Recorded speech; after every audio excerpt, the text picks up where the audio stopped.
ngày xưa em theo đuổi anh cứ chê lên chê xuống, giờ đi yêu chị ấy như thế, thành đạt như anh mà bây giờ chọn người yêu không nói được thế này, đi ra ngoài anh có thấy có sự Không phải ngại đâu, xấu hổ gì, mình yêu nhau là việc của mình chứ người khác nói gì nói gì, mình sẽ mãi bên nhau. Ừ.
Ồ,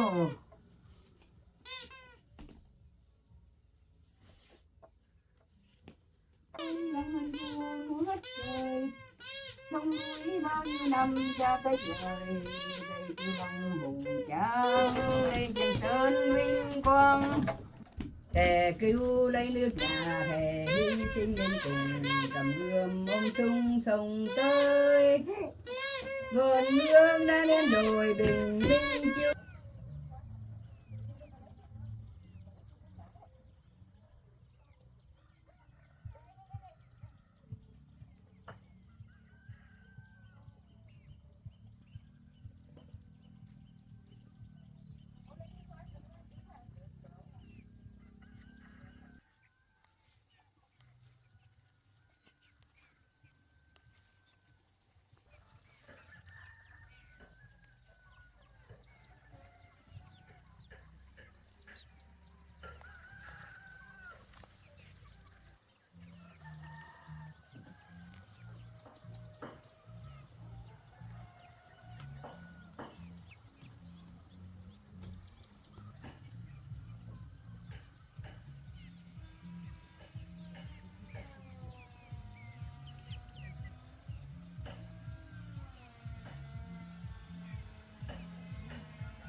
đi bán hàng à? Cháu đi cẩn thận nhá.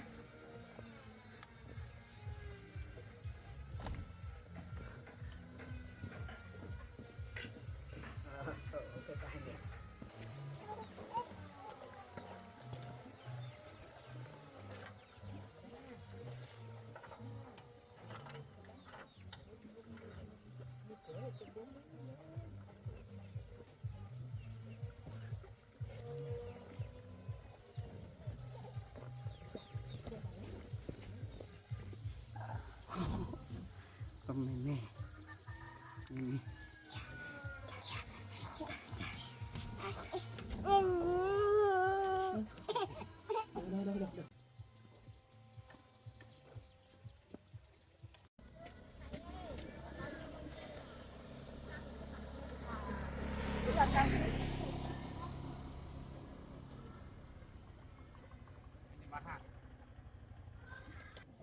Anh đang định lên nhà em ấy, bán rau à? Tôi để anh đưa em đi bán rau nhé. Đây.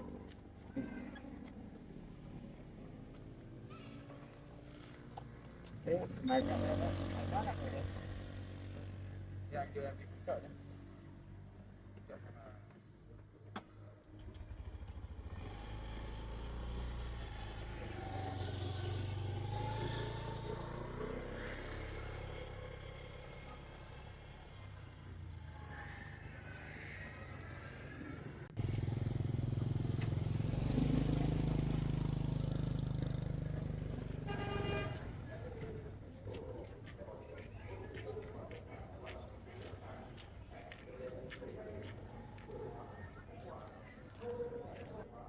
Xem vào chợ để bán.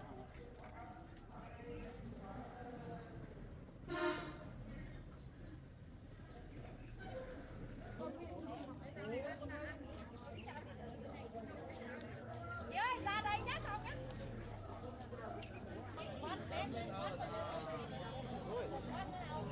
Có thể cho cháu người ăn người được. Bắt cái số ăn đi được, không làm đất à?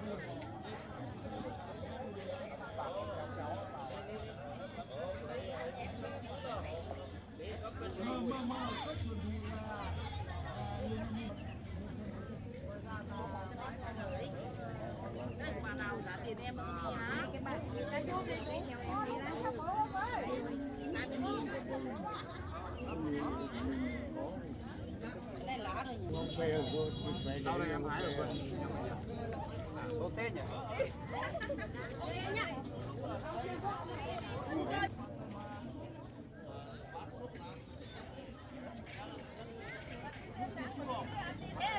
Em đi bình thường thôi. Cô rau em tới vừa xem đấy. Ra mảnh khai nữa. Đấy là bao nhiêu năm? Xa 2 mỡ à? Có bao nhiêu? Em bán có đến 10.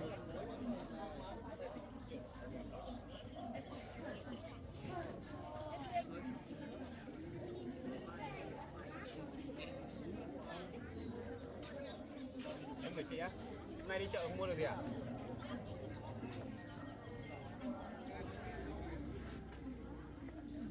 Em mua cái. Cảm ơn chị nhé.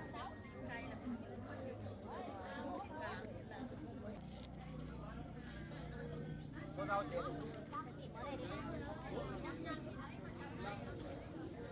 Sau em cắt đi nhiều thì mang ra bán.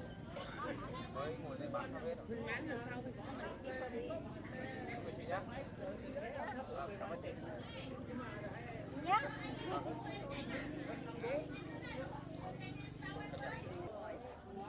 Cất gọn, cất đẹp rồi. Em đi bán hàng, bán chợ ấy mà em đeo thế này sợ người ta cướp gì đấy. Giấu vào trong người đi.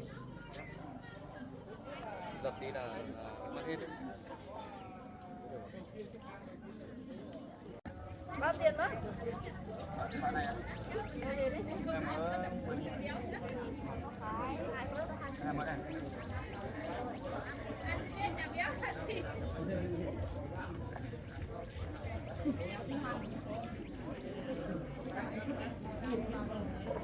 Cô nhé.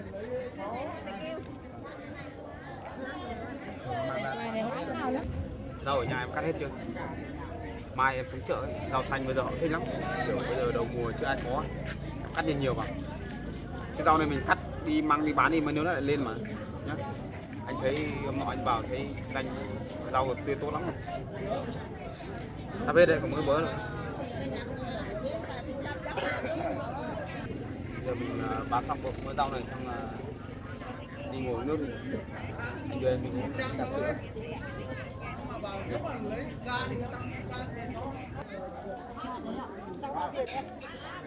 Vấn đề 10.000 chị ạ.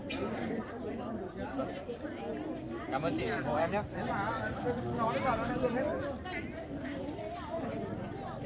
ơn chị nhé.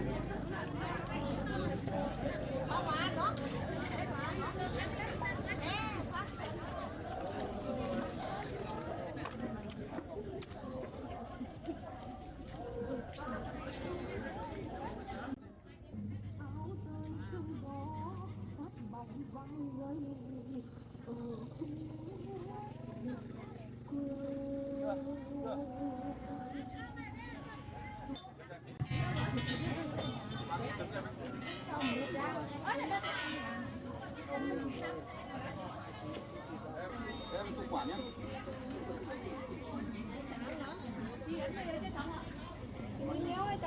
Cái đeo phải trứng luôn này.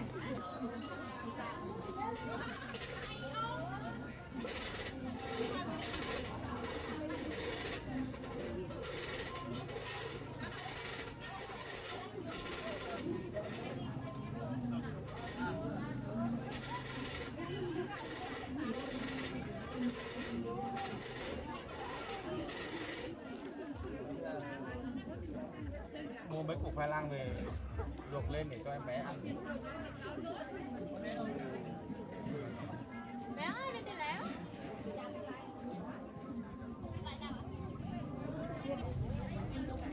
Khoai lang này ăn ngon lắm em ạ. Ở trên chỗ nhà em kia có chỗ có đất để trồng mà, hôm nào mình lấy ít cây về mình trồng đi. Có khoai lang mình mang ra chợ bán. Khoai lang này họ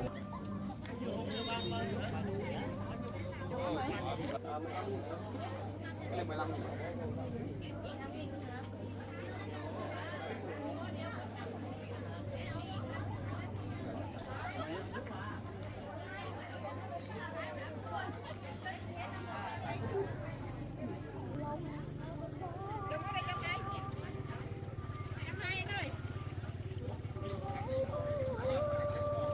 Cái này anh bán ạ? Vâng. Sao anh đi ngồi chỗ khác mà bán đi không ngồi dưới đường? Chân anh bị làm sao ạ? Chân anh bị tàn tật bé. Tàn tật ạ? Phải cũng phải về. Cho anh quá nhỉ. Thôi em mua ủng hộ cho anh nhé. Cái này bán bao nhiêu? Có người Nhớ là anh mua ủng hộ cho anh thôi. Để anh ngồi giữa đường này thì cũng hơi thương.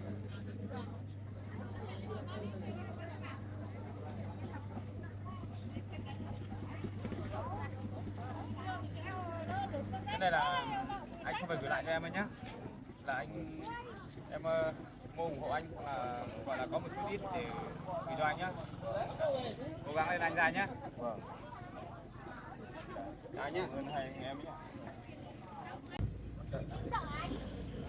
Anh đi đưa bạn gái đi chợ. Yêu anh đấy á. Sao mà em nhớ được cái Em bán nước đấy ạ. Con biết được. Nhơi là Đi làm tốt. Để anh Nhơi anh ở đâu anh? yêu anh ở trên kia cơ. Chị biết nói à?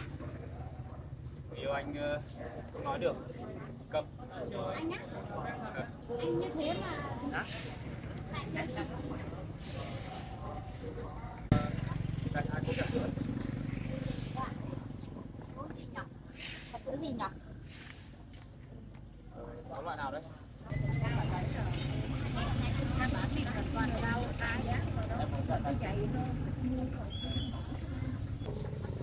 Chị này là bạn hồi trước của anh.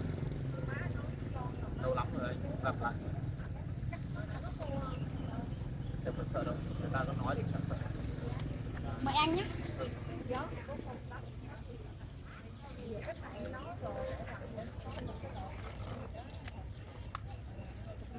Lâu lắm không gặp anh rồi. Em bán hàng bán nước ở đây lâu chưa? Em bán lâu rồi anh ạ. À cũng có mấy tuần thôi, em chỉ có bán ở nhà ấy. Lâu lắm không thấy anh qua. Dạo này thấy lại có người yêu mới. Anh thì anh bận. Dạo này phục của anh khác ghê nhỉ. Cứ trêu anh. Lạ. Thành đạt như anh mà bây giờ chọn người yêu không nói được thế này, đi ra ngoài anh có thấy có xử gì đấy với người quen đấy anh. Thôi, thế Toàn chuyện thành thường. đạt Thành đạt là một vấn đề khác. chỉ nghe được điều Chỉ mình nghe bình thường thì là không nói được thôi. Còn đấy là vấn đề của anh, việc của anh thôi. Em cứ bán nước không đi. em chỉ thấy em cũng bạn quen ấy, nên em cũng thấy anh thành đạt thế mà như thế thì em thấy khuyên thôi. Thì anh cũng mới quen bạn gái của anh thôi. Và bọn anh yêu nhau rồi. Thôi em đi bán nước đi. Ở đây nói nhiều thì là bạn gái anh lại ngại. Đây là việc của Ngại anh đâu. thôi nhá. Không phải ngại đâu. Xấu hổ gì, mình yêu nhau là việc của mình chứ. Người khác nói gì nói gì. Thế bình thường chị đấy giao tiếp với anh kiểu gì? Cứ chỉ trò thế này anh. Thì người câm chẳng thế. Ôi trời ơi, em xin cái vào chị. Thôi em muốn đi. Chị có túi mang đi không? Mình cứ việc mình sống mình ấy mình cứ thế thôi, không phải đâu. Xấu hổ gì đâu. Đừng tao đâu lên cho anh, người yêu của anh cơ mà. Nhá. Xong rồi mình về.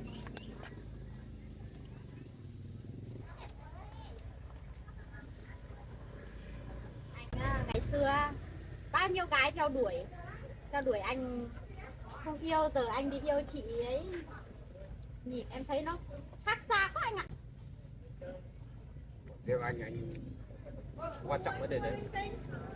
Và anh chẳng, Anh không quan trọng nhưng mà người khác nhìn vào người ta quan trọng đấy anh ạ. anh chỉ thấy tự hào về người yêu của anh thôi. Chứ anh chả việc gì anh phải xấu hổ. Thế mà ngày xưa em theo đuổi anh cứ chê lên chê xuống, giờ đi yêu chị ấy như thế Anh đâu dám chê em. anh chả chê, theo đuổi bao nhiêu lâu có được đâu.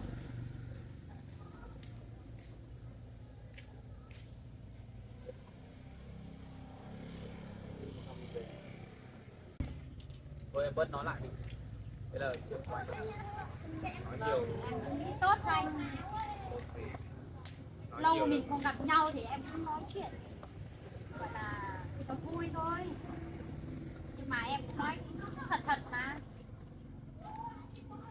Thôi quay chuyện với em không nói. Thôi, em muốn xong đi về. Bao nhiêu anh đủ? Của anh hết 40.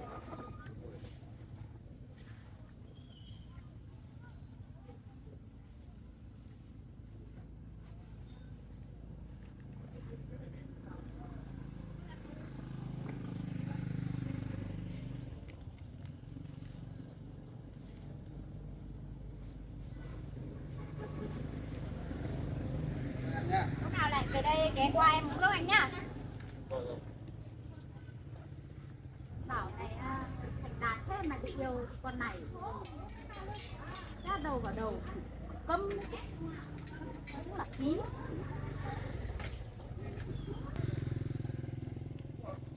Em không phải xấu hổ gì đâu. Làm người yêu của anh ấy thì em cứ tươi cười lên nhá. Không phải thế kia đâu. Người ta nói để mặc kệ người ta.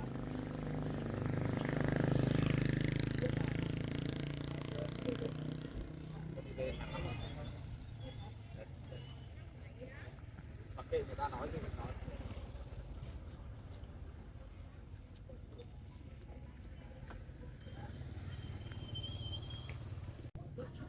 Đấy, một tuần anh trong ôm anh được. Em không phải sợ đâu. Đừng xấu hổ. Mình yêu nhau rồi thì mặc kệ người ta nói gì thì nói thôi. Ôm nhau đi cho tình cảm mình đi về. Mình yêu nhau rồi việc của mình.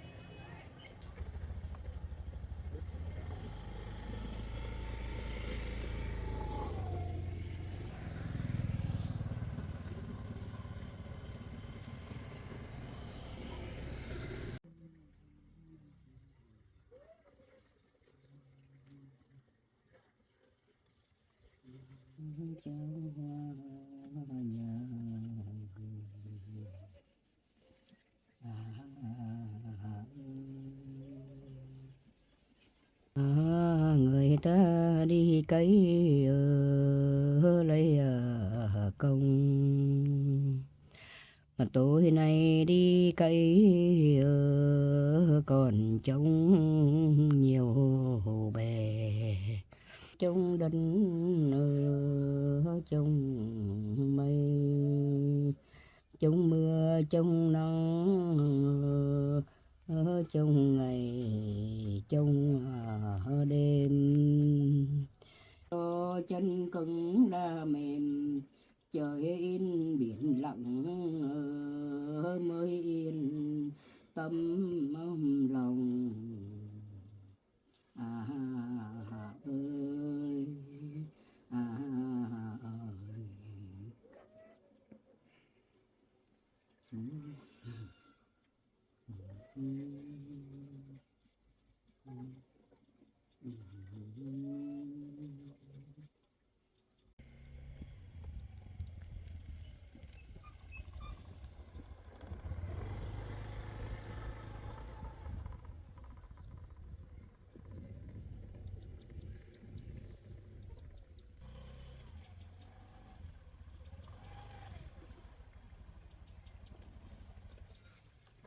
Ơi tạm rồi đã. Hôm nào sửa cái đường như vậy trong nhà đi, mang hạt theo vào nhà.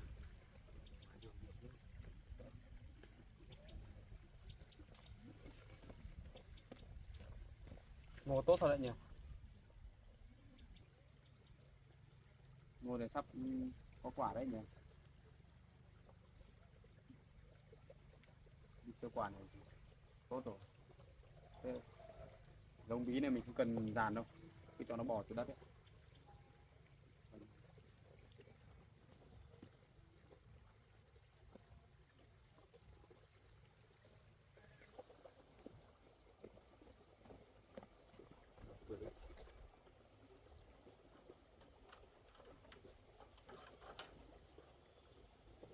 Ui, hoa này hoa đẹp thế.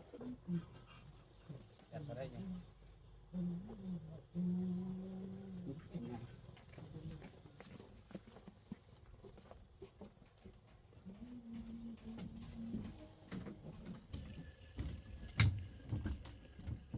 Ai mở cửa? ai đấy? Cháu Bảo đây. Vâng.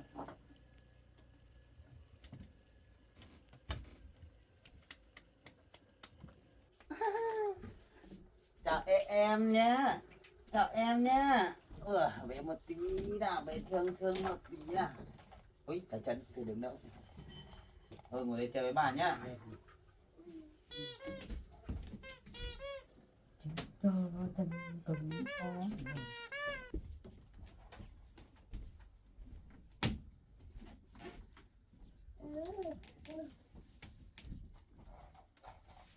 Trời nóng thật đấy nhỉ. Hôm nay là lá cọ ma đấy.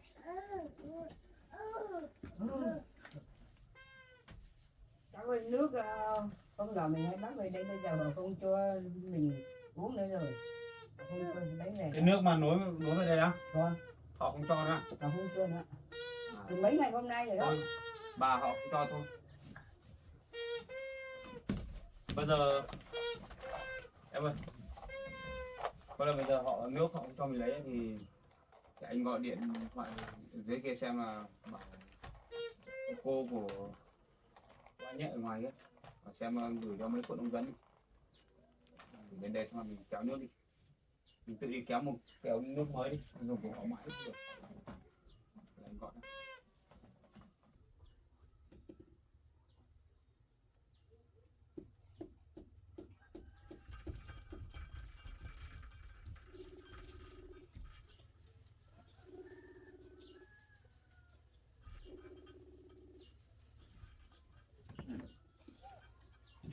Cô à?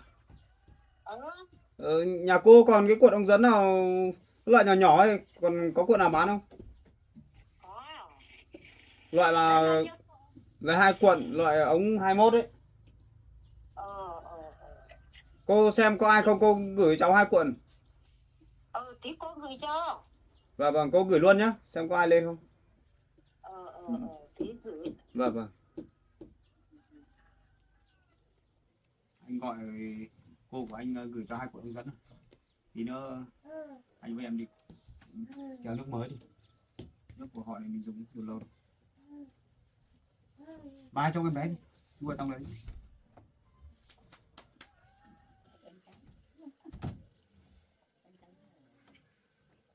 Đấy, thiết kế cái chỗ như thế này xem. Vừa thoáng lại vừa sạch sẽ nữa. Mỗi tội là không có nước thôi nhỉ.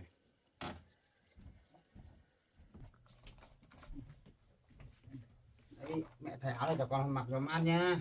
Mùa hè rồi. Mẹ.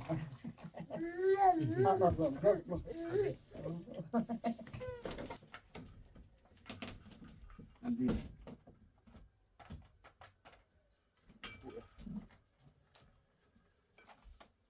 Cái bạt trước mua cửa phòng. Còn anh hội thôi. Anh đi đấy đi.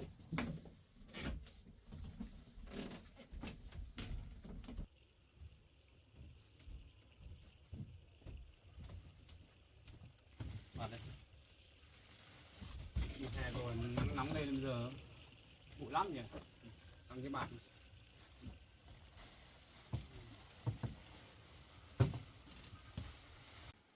Bà bế bé vào trong nhà nhé.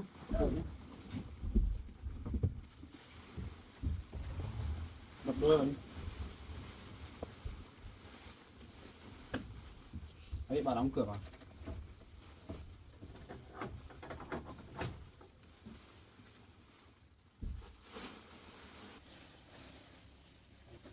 Đi lấy dao em cắt.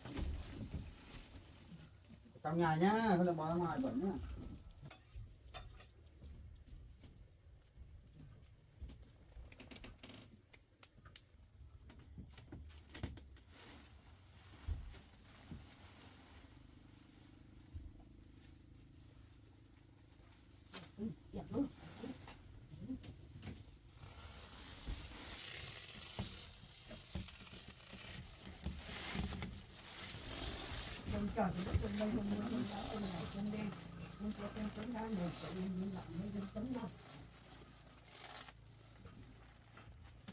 Cho qua đây em ơi.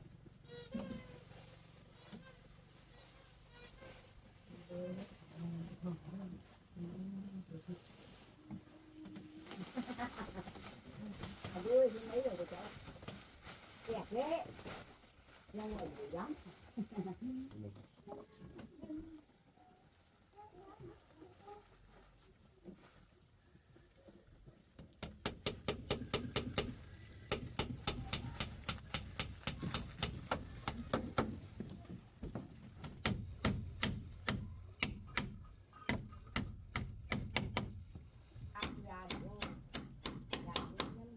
Đi đi. Ra lấy ra đây lấy nhà của tôi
dọn này đỡ được một tí.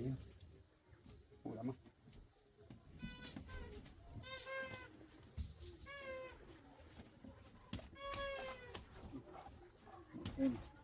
Sau lưng con. Ở phía sau. Có lấy chổi quét sàn. À chơi trò trốn tim à? À Cái này rửa tay em ơi. Ngang kia.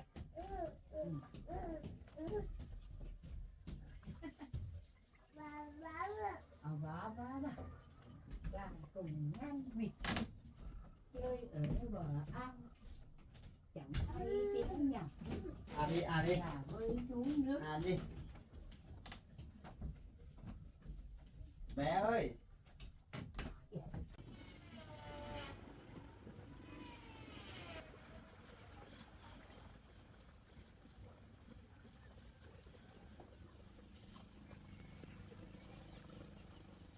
Chắc ngọt lắm đấy.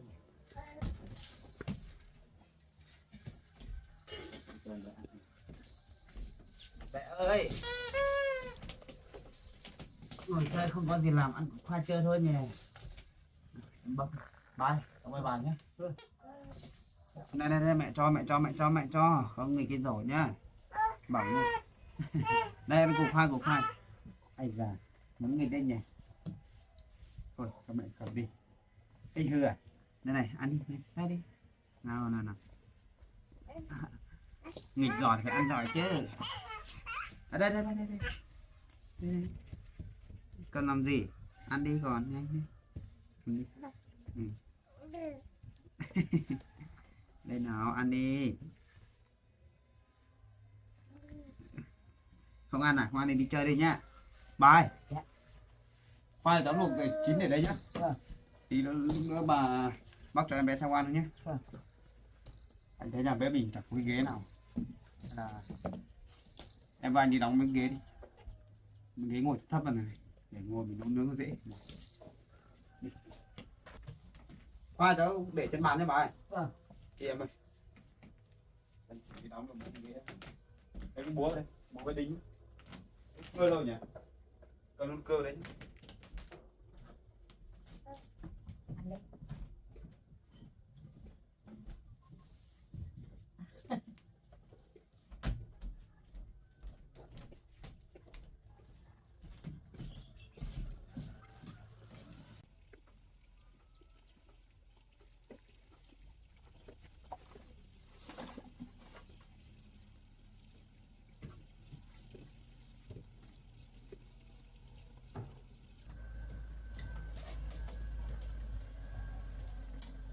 Đóng vào đây cho nó thoáng đi. Cái bàn ép trước từ đâu hết đi. Trong này.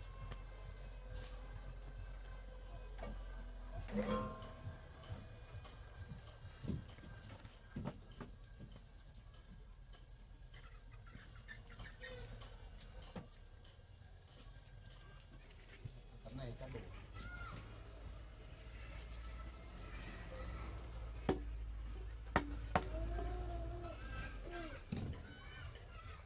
Ngồi để nấu ăn nấu nướng khó lắm.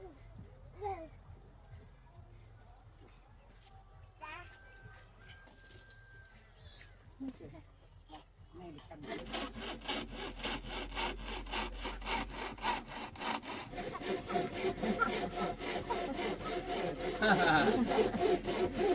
Cười gì đấy em ơi.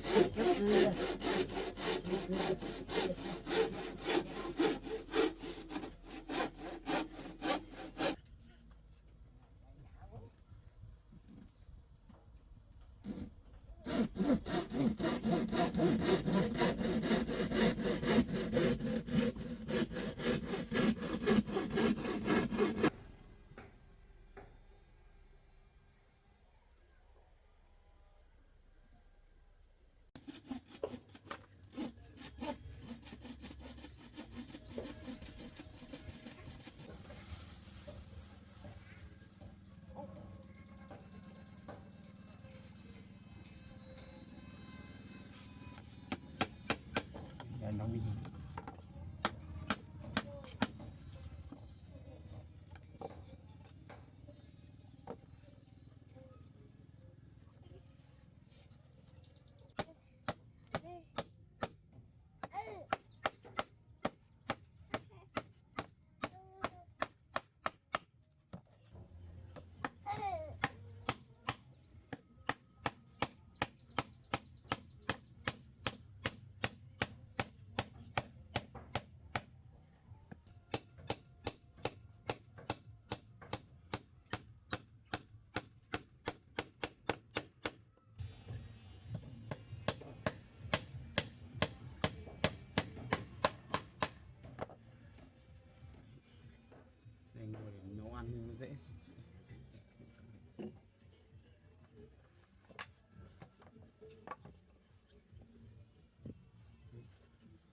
tôi ngồi luôn nhỉ.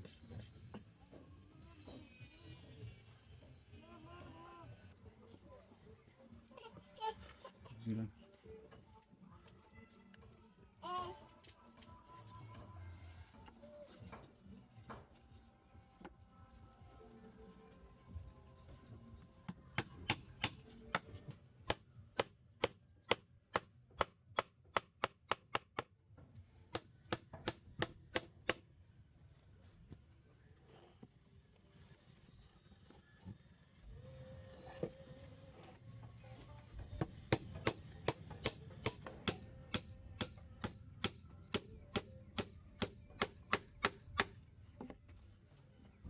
Em ngồi xem nào.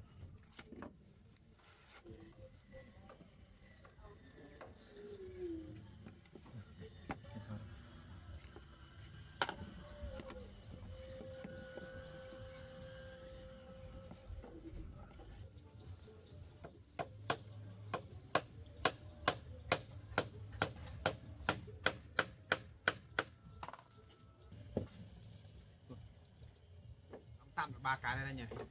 Nhà mình có 3 người mình nấu cái. Thôi lên nhà thôi bé ơi.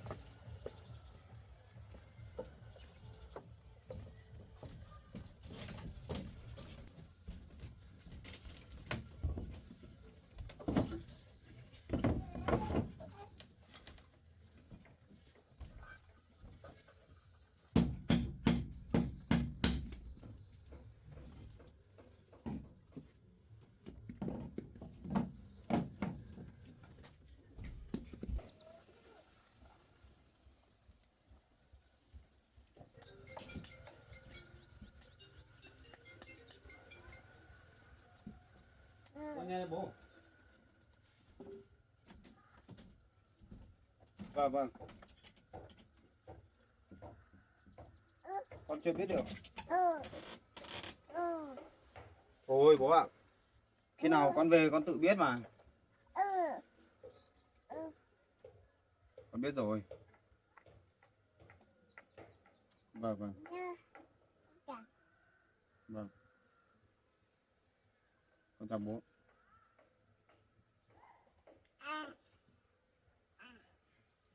Buồn về. Sau này anh có gặp bố của anh, bố anh cứ bảo anh là không lấy với em nữa. Lúc đầu bố anh đồng ý mà, từ sau chắc là gặp bạn gặp bè của bố anh, chắc bạn bè kích nói thêm mấy câu sao bố anh bây giờ lại đổi ý rồi, bảo là thôi không lên với em nữa, xong là tìm người khác cho anh, tìm người khác tốt hơn em ấy, nhưng mà anh không đồng ý đâu. Thì chụp bé một tí nào. Không số nào vậy nhé, để đây thôi nhé. Anh chẳng hiểu là người lớn họ nghĩ gì nữa, chẳng nhẽ là người lớn để coi mình như kiểu trẻ con. Các con này trưởng thành hết rồi, anh yêu em thì có gì là sai đâu. Chẳng biết bố anh như thế nào, chẳng lẽ vật chất lại quan trọng như thế. Bố anh cứ bắt anh đi yêu những người thành đạt cơ, thành đạt có công việc ổn định cơ.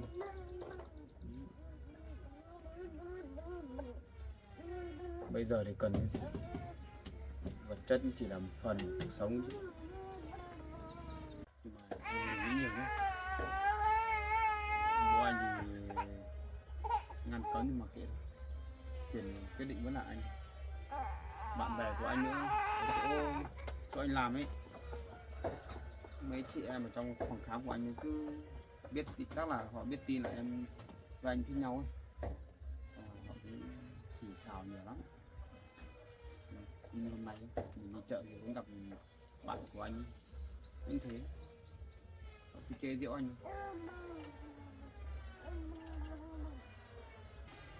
Nhiều lúc anh thấy bố anh làm như thế, anh thấy bực mình lắm, nhưng mà bố là bố của anh cho nên anh cũng không dám nói chuyện nhiều với bố. Thì nói đi nói về thì bố anh không đồng ý mấy đâu. Anh chỉ muốn là bỏ nhà lên đây với em thôi. Đấy là anh đi tiếp thôi, còn anh lên đây với em ấy, thì anh còn có công việc của anh nữa. Còn bố anh thôi, người lớn tuổi rồi thì thôi, bố mẹ anh thì thôi, anh cũng mong cho con cái mình có cuộc sống ổn định, hạnh phúc. Nhưng mà bố anh đâu có biết là anh với em yêu nhau ấy, là họ có biết là mình hạnh phúc đâu, họ chỉ nghĩ cho bản thân họ thôi. Cho bà bé đi, bà bé đi chơi đi. Hòa tao nhăng người đi nhá.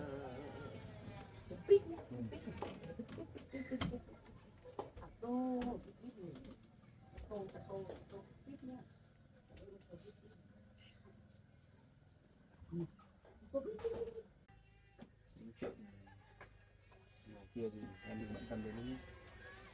Cuộc sống là của mình, hạnh phúc cũng là của mình, không liên quan đến người khác đâu. Chỉ biết là hai tay nhau là được. Còn chuyện của bố anh ấy, anh sẽ từ từ bảo bố anh thôi.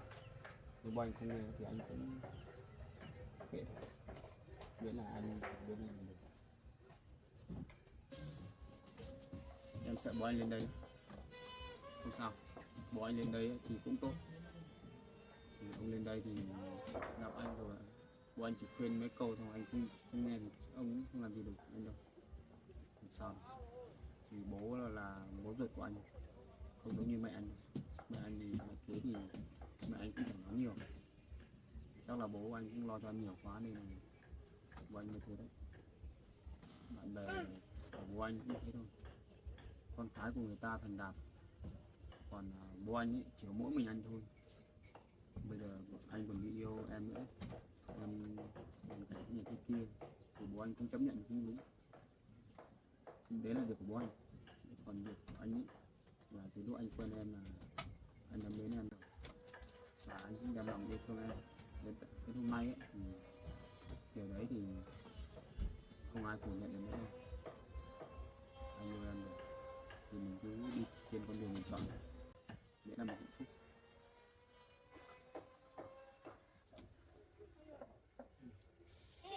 Dựa vào vai anh sẽ trốn dựa cũng chắc là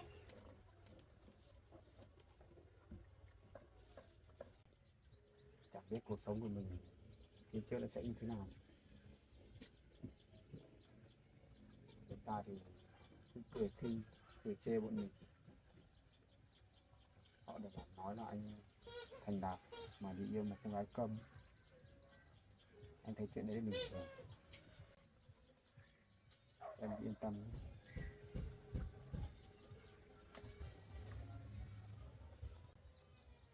Mình sẽ mãi bên nhau.